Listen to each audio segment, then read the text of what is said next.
Siempre pensé que podría soportar todo lo que mi familia me echara encima. Desaires, cumpleaños olvidados, el lento desvanecerse de la gratitud. Lo había soportado todo con una gracia silenciosa. Pero nadie te prepara para el día en que tu propia nuera te mira a través de la mesa del comedor, curva los labios en lo que se podría considerar una sonrisa y dice: «Eleanor, en este punto, tu rol es más bien ceremonial, ¿verdad?». Esas palabras me golpearon más fuerte que cualquier insulto que haya escuchado. No porque fueran ruidosas. No lo eran. Fueron casuales, despectivas, como si fuera un viejo adorno en una habitación bien decorada, agradable pero innecesario. Miré alrededor de la mesa, esperando que alguien respondiera.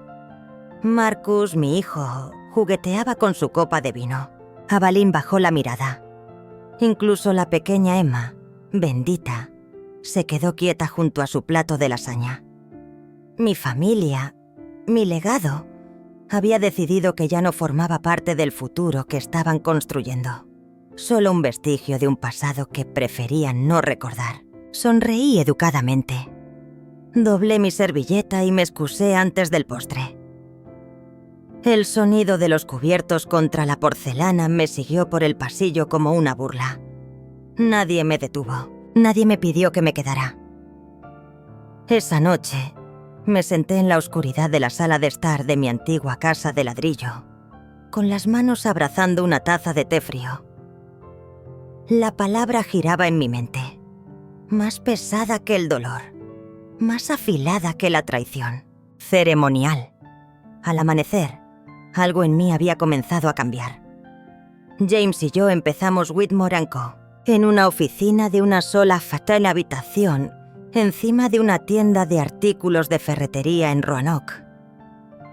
En aquel entonces, no teníamos clientes, una máquina de escribir con la barra espaciadora pegada y un escritorio compartido hecho de 2 caballetes y una puerta. Él era la cara, encantador, persuasivo, siempre soñando con algo más grande que el presupuesto. Yo era todo lo demás, los números, las personas, las noches largas equilibrando las cuentas mientras nuestros hijos dormían arriba. Construimos la empresa como construimos nuestro matrimonio, mano a mano, año tras año, constante y decidida. Cuando James falleció, no lloré en público. Lloré en los márgenes entre reuniones de la junta y sesiones de estrategia, manteniendo la maquinaria en marcha mientras me desmoronaba en silencio. Nunca me volví a casar. Mis hijos me necesitaban. La empresa me necesitaba. La junta necesitaba a alguien que recordara lo que significaba sobrevivir a una crisis, no solo seguir una moda. Así que les di todo lo que tenía. Financié el posgrado de Marcus cuando quiso cambiar a las finanzas. Le compré a Avalín su primer coche cuando se mudó a Nueva York a hacer prácticas. Pagué la cena de bienvenida de Sloan cuando Marcus la presentó como su prometida, joven, ambiciosa y ya probando los límites. Incluso le ofrecí ser su mentora cuando se unió a la empresa, aunque rara vez aceptó. Ahora es vicepresidenta de Capital Humano y habla con la junta con una suavidad. La confianza de alguien que nunca ha sabido lo que cuesta construir algo desde cero. Ella camina por mis pasillos como si fueran dibujados para ella, no heredados a lo largo de décadas de sacrificio. Y en algún momento, dejé de ser consultada. En las reuniones, ahora es Marcus quien habla por el equipo ejecutivo. Sloan presenta estrategias como si ya estuvieran decididas. Me llaman Eleanor en los documentos, en lugar de CEO. Las decisiones se toman antes de que yo entre en la sala, si es que me invitan. La semana pasada, me pidieron que saliera de una revisión trimestral para que el equipo de liderazgo más joven pudiera hablar con libertad. No dije ni una palabra. Me puse el abrigo, sonreí y salí de la sala. Pero ya no iba a seguir confundiendo el silencio con paz. La casa de Sloane era impecable, angular y fría. Todo blanco o cromado, como si el color mismo hubiera sido considerado poco profesional. Llevé mis galletas de limón y tomillo, las favoritas de Emma, y las coloqué con suavidad sobre la encimera de mármol, ya sabiendo que no encajaban. Aveline llegó justo antes que yo, siempre un paso detrás de su propia comodidad. Y Marcus ya estaba en la cocina, con las mangas arremangadas, revolviendo una olla que claramente no había preparado él. «Mamá», dijo, sin mirarme, «Sloane tiene grandes noticias sobre el despliegue de RRH esta noche. Espero que mantengas una mente abierta». Mordí mi lengua. La cena fue el habitual espectáculo de Sloane. Platos artísticos, sillas incómodas, vino que sabía potra curriculum vitae. La conversación se movía en ritmos cortos y controlados. Números, estrategias, escalabilidad. Marcus sonaba ensayado. Aveline estaba callada. Emma picoteaba su comida, sus ojos viajando de uno a otro. Cuando Sloane comenzó a exponer su propuesta de reestructuración de los beneficios tradicionales, esperé a que terminara antes de inclinarme ligeramente hacia adelante. «Sugeriría que hiciéramos una pausa», dije con calma. «El lenguaje de la conversión de jubilación es vago y las encuestas a los empleados indican preocupaciones que no hemos abordado. Construimos nuestra reputación sobre la confianza. Si empezamos a recortar beneficios prometidos...» Sloane me interrumpió con una sonrisa que no llegó a sus ojos. «Eleanor, aprecio tu preocupación de verdad, pero esto no es la década de 1880. Los empleados de hoy quieren flexibilidad, no pensiones infladas. Además, en este punto, tu papel es principalmente ceremonial, ¿verdad?». Lo dijo como una broma. ¿Una broma ligera sobre pato asado y ensalada de quinoa? La mesa quedó en silencio. Marcus ajustó su puño. Aveline estudió su servilleta. Nadie se rió. Nadie discrepó. Miré a Sloane y luego a mi hijo. No me miraba hasta los ojos. Con solemnidad, repetí las palabras. Sloane levantó su copa. Con todo respeto, dejé mi tenedor. «Claro». Emma extendió la mano, tocándome suavemente debajo de la mesa. Le devolví la sonrisa más pequeña que pude. El resto de la comida se desvaneció en elogios a la visión de Sloane y comentarios sobre el liderazgo de próxima generación. Otra botella de vino. Limpié mi plato temprano y me excusé antes del postre. En la entrada tomé mi abrigo, aún colgado en su lugar, tal como lo dejé. Detrás de mí, escuché la risa de Sloane. Abrí la puerta y salí a la noche sin despedirme. Esa noche no dormí. Me quedé sobre la colcha que James y yo elegimos hace 30 años, mirando el techo oscuro, con una palabra dando vueltas en mi mente como un ave demasiado terca para aterrizar. Ceremonial. Lo murmuré en la habitación vacía, dejando que el sonido se instalara en mi garganta como polvo. Pensé en las noches en que James y yo trabajábamos codo a codo, papeles esparcidos sobre la mesa del comedor, nuestros dedos manchados de tinta y ambición. Solía llamarme el alma del negocio. Decía que mantenía todo en pie, incluso a él. Cerca del final, cuando su respiración se había vuelto superficial y sus manos demasiado débiles para sostener una pluma, me miró y me dijo: «No dejes que olviden quién eres, Nora. Les diste todo. Ellos necesitan recordarlo». En ese momento lo desestimé. Eran nuestros hijos. Lo sabían. Pero ahora ya no estaba tan segura. Me levanté poco después de las 4. Tomé la misma chaqueta azul marina de mi armario que usé en nuestra primera presentación a un cliente en 1989 y la abotoné sobre mi bata de noche. Me miré al espejo y me observé. No el cabello plateado ni las líneas suaves, sino la firmeza de mi boca. Así era yo cuando tomaba una decisión. Creían que ya estaba acabada. Caminé silenciosamente por el pasillo hacia mi despacho. Encendí la lámpara de escritorio y abrí el cajón cerrado que no tocaba desde hacía años. Dentro había carpetas, viejos contratos, acuerdos originales de propiedad, derechos de voto. Mis dedos temblaron al tocarlos, no por miedo, sino por el recuerdo. No estaba lista para ser borrada. No aún. No por ellos. Nunca. Al amanecer, ya estaba en la oficina. Nadie esperaba verme un lunes antes de las 7, pero necesitaba la quietud, el silencio, el zumbido de las máquinas despertando conmigo. Jorge llegó 15 minutos después, equilibrando su café habitual de tamaño gigante y una carpeta bajo el brazo. «Llegas temprano», dijo, sorprendido pero no alarmado.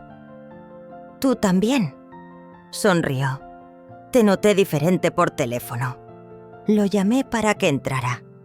Necesito todo. Los informes de junta de los últimos 6 trimestres, los desgloses de los gastos de recursos humanos, la documentación sobre los derechos de voto, sin filtrar». No parpadeó. «Entendido». A las 9, Lucinda tocó mi puerta. Llevaba más de 2 décadas siendo nuestra directora financiera. Había superado 3 recesiones y un ataque de ransomware sin perder la calma ni una sola vez. La confiaba más de lo que confiaba en mi propia familia. «Cierra la puerta», le dije. Se sentó lentamente, sus ojos buscando los míos. «Estás a punto de actuar». Confirmo lo que ya sospechaba. Deslicé una copia de la reciente presentación de Sloan sobre el escritorio. Las cifras no cuadran. La satisfacción de recursos humanos aumentó un 5%, después de que recortáramos la mitad de los beneficios. Lucinda exhaló por la nariz y abrió su cuaderno. No quería involucrarme a menos que fuera necesario. Pero sí, ella ha estado reasignando respuestas, combinando encuestas, ajustando ponderaciones para inclinar los resultados. Es astuto, pero deshonesto. Sentí el calor subir por mi pecho.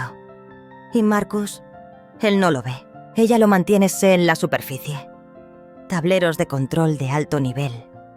Le da lo que quiere oír. ¿Sigo teniendo la mayoría? Lucinda no respondió. Jorge lo hizo al regresar a la habitación con un expediente en la mano. 61%. Nunca reestructuraste tus acciones después de que James falleciera. Todo sigue a tu nombre. Miré las cifras. Frías, limpias, hechos. El poder oculto a simple vista. Pensaron que solo era una figura decorativa, murmuré. Lucinda sonrió suavemente. Olvidaron quién eres. Cerré el expediente, me levanté y alisé el dobladillo de mi chaqueta. Esta vez mi mano no tembló. Entonces recordémosles. La reunión estratégica estaba programada para el jueves a las 10. Lo supe solo porque Jorge lo vio en el calendario interno, enterrado bajo etiquetas inocentes. Sesión de alineación de liderazgo. Ni invitación, ni correo electrónico, ni llamada de cortesía. Llegué temprano. La sala de conferencias ya estaba medio llena cuando entré. Marcus hizo una pausa a mitad de frase. La sonrisa de Sloan fue instantánea, ensayada. «Eleanor», dijo con tono ligero. «Has llegado temprano». «No fui invitada», respondí, tomando asiento. El silencio se extendió como una mancha. Marcus se aclaró la garganta en su mano. Sloan giró su tablet con un toque firme.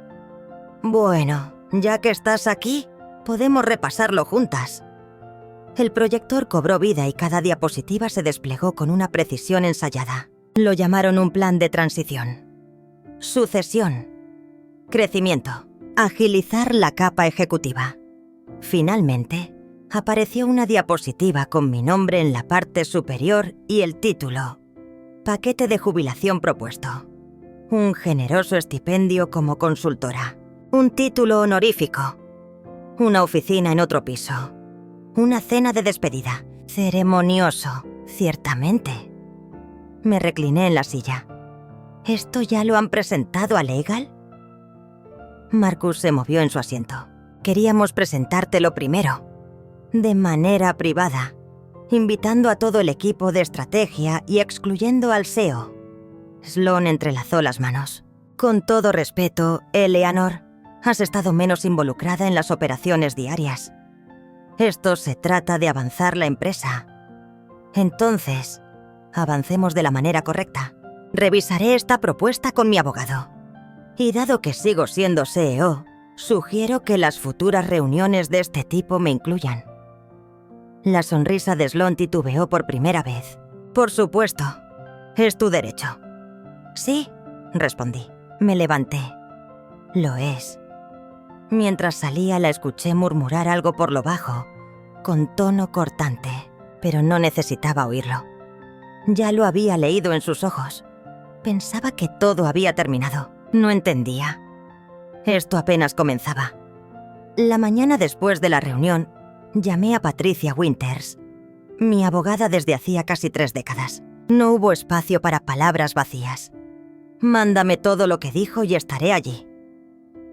Al mediodía ya tenía copias del paquete de jubilación. Las manipulaciones en los indicadores de recursos humanos que Lucinda había señalado y el registro completo de las comunicaciones internas del Consejo. Jorge imprimió en silencio sin decir palabra. No preguntó qué pensaba hacer. Solo me entregó la carpeta y dijo: «Avísame si necesitas algo más». Esa misma tarde, pedí a Evelyn que viniera a casa. Llegó sin dudar, el cabello aún recogido del trabajo, con la chaqueta colgada del brazo. Le serví un café y deslicé los documentos por la mesa. No habló hasta que leyó las primeras 2 páginas. «Están intentando echarte», dijo suavemente. «¿Piensan que no voy a luchar?» Ella sintió lentamente. «¿Me quieres en la próxima sesión?» Quiero a alguien en esa sala que realmente sepa cómo funciona esta empresa. Alguien que recuerde de dónde venimos. Levantó la mirada hacia mí con unos ojos demasiado parecidos a los de James. Entonces estaré allí. Más tarde esa noche, vi a Marcus en el pasillo de la sede. Se detuvo, con las manos en los bolsillos y los ojos protegidos. Sloan no quería decir nada con eso, dijo. Ella solo está enfocada en el futuro. Y yo soy el pasado. Abrió la boca, pero la cerró rápidamente. Es complicado. No, Marcus, es muy sencillo. No discutió. Solo asintió y se alejó, más lento de lo habitual. Las líneas ya se habían marcado, y ahora veríamos quién tenía la fuerza para mantenerse detrás de Jazz. Llegué 5 minutos antes, como siempre lo hacía. La sala de juntas estaba llena, más caras de lo habitual. Algunos asesores junior, un nuevo oficial de cumplimiento que Sloan había traído el último trimestre. Marcus estaba en la cabecera de la mesa, Sloan a su lado, Eveline frente a una silla vacía. Claramente no esperaban que la ocupara. De todos modos, la llené. «Buenos días», dije, colocando mi carpeta sobre la mesa. «Comencemos». Sloan abrió la boca para así hablar, pero no esperé. Primero me gustaría abordar la reunión estratégica de la semana pasada sin la presencia del CEO. Comencé, junto con la propuesta correspondiente para forzar mi jubilación bajo el pretexto de alineación organizacional. Marcus se movió incómodo. Sloan se reclinó en su silla. Abrí la carpeta. Aquí están los informes de encuestas enviados al Consejo por el Departamento de RRIH, afirmando que la satisfacción de los empleados ha aumentado un 5% desde los recientes cambios en los beneficios. Según Lucinda, nuestra CFO, los datos fueron alterados. Se ajustaron los pesos. Las fechas se fusionaron. Es una tergiversación deliberada. Lucinda asintió desde el extremo de la mesa. Puedo confirmar que los cambios fueron hechos bajo la directiva del vicepresidente de Capital Humano, sin revisión. Pasé al siguiente documento. Además, la propuesta de jubilación implica que ya se ha realizado una votación en el Consejo. No ha sido así. Ningún artículo fue incluido en la agenda. No hubo discusión formal, ni asesoría legal, solo presión y rendimiento. Hice una pausa, dejando que eso calara. Como accionista mayoritario y como CEO en funciones, recomiendo lo siguiente. Continuaré como CEO durante el resto del año fiscal. Aveline será nombrada presidenta con efecto inmediato. Marcus pasará a un puesto de oficial de estrategia. Sloane... Me volví hacia ella y le ofrecí la opción de dimitir o enfrentar una investigación formal por conducta inapropiada en el departamento. La mandíbula de Sloane se tensó. «Estás blufeando». Lucinda deslizó otro sobre por encima de la mesa. «Ya hemos comenzado la auditoría». Marcus nos observó, pálido e inseguro. Aveline se inclinó hacia adelante, su voz firme. «No estamos destruyendo nada. Estamos restaurando lo que nunca debió ser alterado». El silencio llenó la habitación. Uno por uno los miembros de la Junta asintieron. Thomas Wilkes, el miembro más veterano, fue el primero en hablar. «Apoyo esta propuesta». Los demás le siguieron. Sloane permaneció inmóvil, con los ojos entrecerrados pero sin decir una palabra. Estaba decidido. No con gritos ni golpes en la mesa, solo con la verdad y el poder de estar dispuesto a decirla. La renuncia de Sloane llegó menos de 48 horas después de la reunión de la Junta. No la entregó en persona. Envió un correo electrónico cuidadosamente redactado, lleno de lenguaje vago sobre diferencias filosóficas y nuevas oportunidades.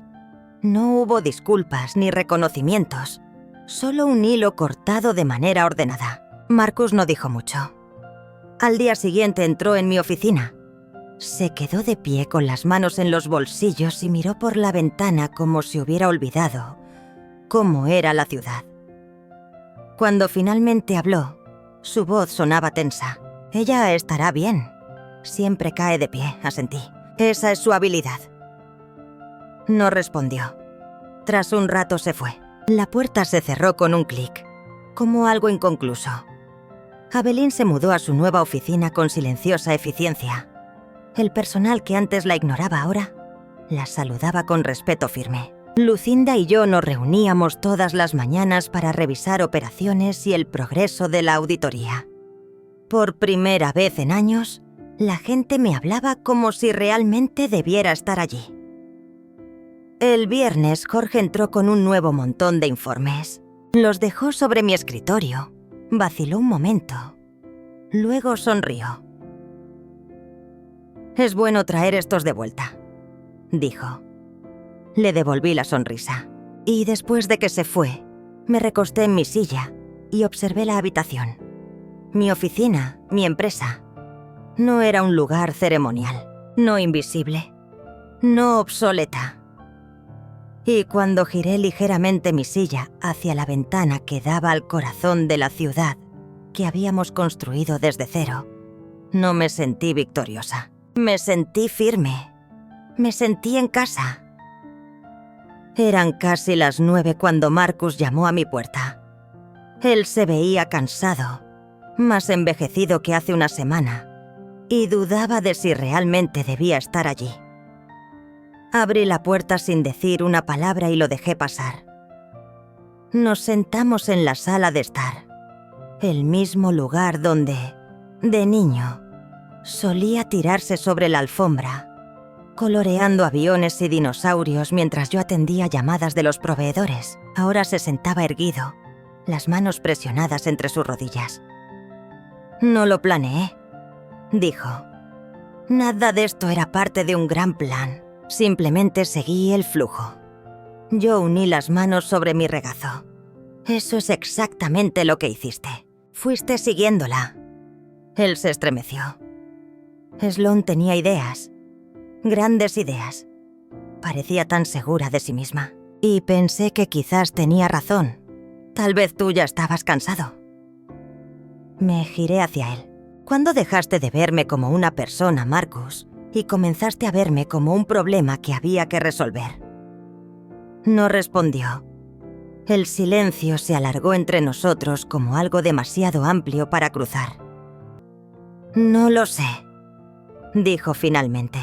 Creo que simplemente dejé de mirar. Ya no sentía ira, no más, solo el dolor de algo que se había torcido por tanto tiempo, que al fin se rompió. No tenías que estar de acuerdo conmigo, le dije. Solo tenías que verme. Asintió lentamente, el peso de esas palabras cayendo sobre sus hombros. Lo siento, lo creí. O eso quería. Permaneció un poco más, no dijimos mucho más. Cuando se levantó para irse, lo acompañé hasta la puerta. Se dio vuelta una vez y lo vi. Inseguridad. Sí, pero también el destello de algo que solía ser confianza. No era reparación. Todavía no, pero era un comienzo. La silla plegable bajo mí se tambaleó un poco, pero no me importó. Estaba en primera fila, tal como decía la tarjeta. Reservado para Eleanor Whitmore. Impresa con letras negras en negrita. No escritas a mano, no añadida como una ocurrencia de último momento. Emma estaba sobre el escenario, con su toga y birrete, sus largos rizos recogidos con la misma pinza que le había regalado por su cumpleaños el año pasado. Había practicado su discurso en mi cocina, caminando nerviosa entre la estufa y la mesa, incapaz de quedarse quieta. Pero ahora, su voz era clara, firme. Cuando la gente te subestima, dijo, te da una ventaja. No te están mirando. No se están preparando. Y es entonces cuando les muestras quién eres realmente. Me miró directamente. Mi abuela me enseñó hasta reconocer esa mirada. El murmullo del público creció suavemente y algunas cabezas se giraron hacia mí. Mantuve la mirada fija en Emma.